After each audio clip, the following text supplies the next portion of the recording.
Coming up, what Joe Biden has achieved in his first 100 days as US President, compared and contrasted to Boris Johnson's first 600 as the UK's Prime Minister. Before we get into it, please hit the like button, subscribe and get notified of new videos every Wednesday and Saturday. I myself had the good fortune to work in America on and off during the 90s, and I've always had an interest in its politics. Cards on the table, I was rooting for Bernie Sanders to win the Democratic nomination last year, but with some notable exceptions like bombing Syria, Biden has so far pleasantly surprised me in most areas, and filled me with envy that the Americans have got rid of their mad-haired, alt-right, racist, corrupt leader, whilst here in the UK we're still stuck with the so-called Britain Trump. Let's take a look at how the two leaders compare. Under Biden, America has delivered 200 million coronavirus vaccinations and opened eligibility to everybody over the age of 16.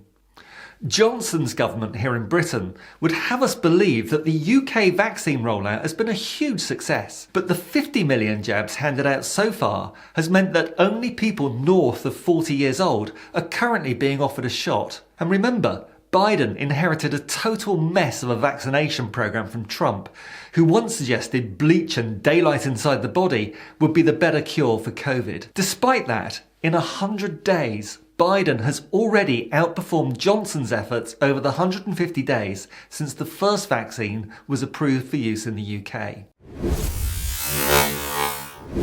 Unemployment in the USA is falling, with new jobless claims hitting a pandemic low. In the UK, the latest figures do show a slight drop in unemployment figures to 1.7 million people, but 4.7 million people remain on furlough. One can only imagine what impact the ending of the furlough scheme in September will have on the jobless total in the UK, where exports have taken a massive hit from Brexit, and some industries, like shellfish, have all but completely collapsed. Biden's $1.9 trillion American Rescue Plan provides another round of cash payouts to all but the highest earners in America. More than 160 million stimulus payments, worth up to $1,400 for each person, have been made, as well as additional aid for the unemployed and support for small businesses. The package also provides billions of dollars in aid to struggling renters and homeowners. To compare and contrast, the major big-ticket item paid out by the UK government is the £37 billion cost of the failed COVID test, track and trace system. But rather than going to struggling individuals, small businesses, the unemployed and struggling renters and homeowners, most of this unimaginably large amount of taxpayers' money went into the pockets of Tory favourites such as Serco, Randox, Deloitte and £7,000 a day consultants, all overseen by Dido Harding, the failed CEO of TalkTalk and the wife of Tory corruption czar John Penrose. You couldn't make it up. And in contrast to Joe Biden's financial incentive packages and a wealth tax on the very rich, Boris Johnson's Tories are deploying a number of revenue-raising measures, including tax rises for most people. So the USA gets stimulus, and the UK gets a return to austerity via tax increases for the majority, a measly 1% pay rise for our NHS heroes, and a continuation of sub-inflation wage controls across the public sector. There are also swinging cuts planned in local government spending yet to come.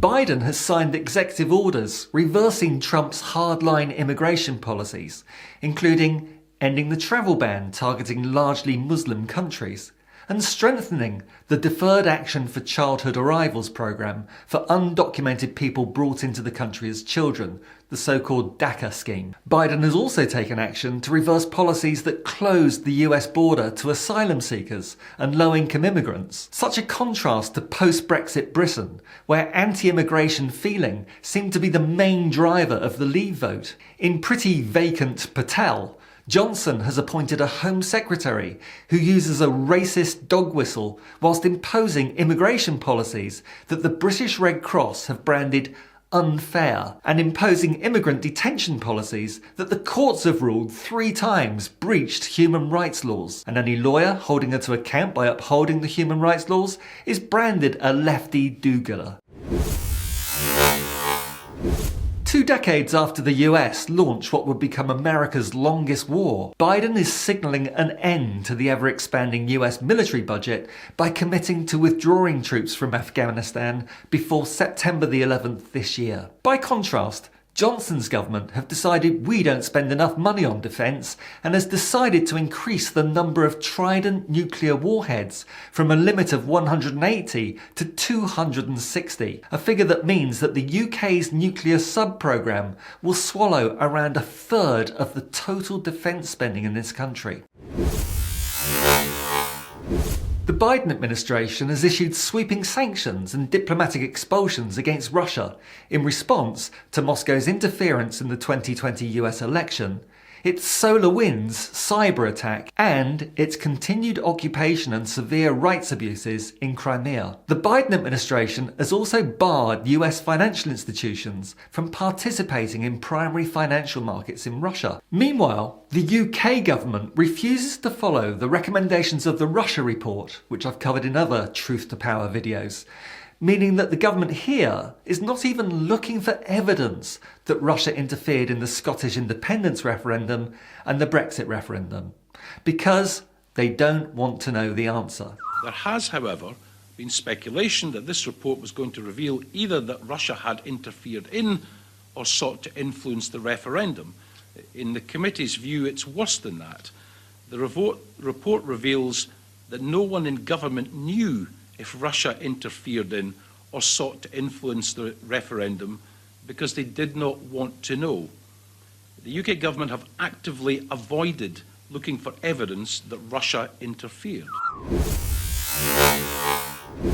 On his first day in office, Biden reversed Trump's 2017 decision to withdraw from the 2015 Paris Climate Accords. Biden also fulfilled his pledge to host a global climate summit within his first 100 days in office, and has committed to radical reductions of the American carbon emissions levels. During Biden's virtual climate summit, Johnson made a rambling and childish speech about the politically correct green act of bunny hugging, whatever that is.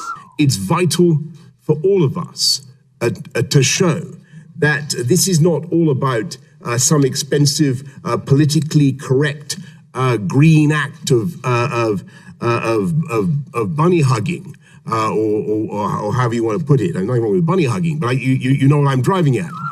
And by contrast to Biden, he continues to oppose wind subsidies, emissions-based taxes on vehicles, and investment in carbon capture and storage. We're also waiting for Blojo to step in to stop the proposed opening of a new coal mine in Britain, the first in 30 years, which would make a laughingstock of our stated carbon targets.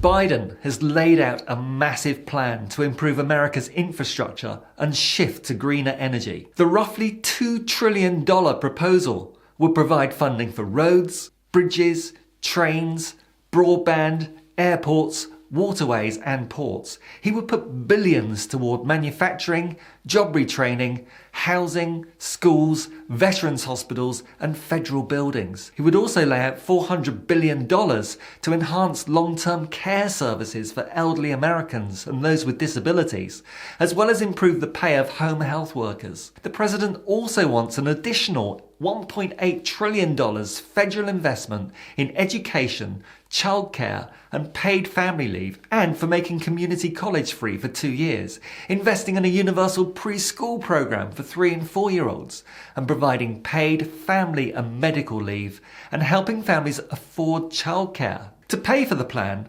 Biden would raise taxes on the very wealthy and on corporations, not least by taking action on international tax avoidance, by corporations declaring their profits in low tax regimes overseas. What we get from Johnson, by contrast, is an HS2 rail scheme costing billions of pounds and in the process destroying ancient woodland and natural habitats just to cut 20 minutes off the journey time between London and Birmingham. A towns fund to help deprived towns that has been funneled to wealthy Tory constituencies. More public spending cuts. Underfunding of local authorities. Freezing of income tax allowances that hit the less well off the hardest. Public sector real terms pay cuts. And the only significant spending seems to be on nuclear weapons, Union Jacks for every government building, and on uncompetitive contracts awarded to Tory cronies, family members and donors. Biden versus Johnson. What a contrast indeed.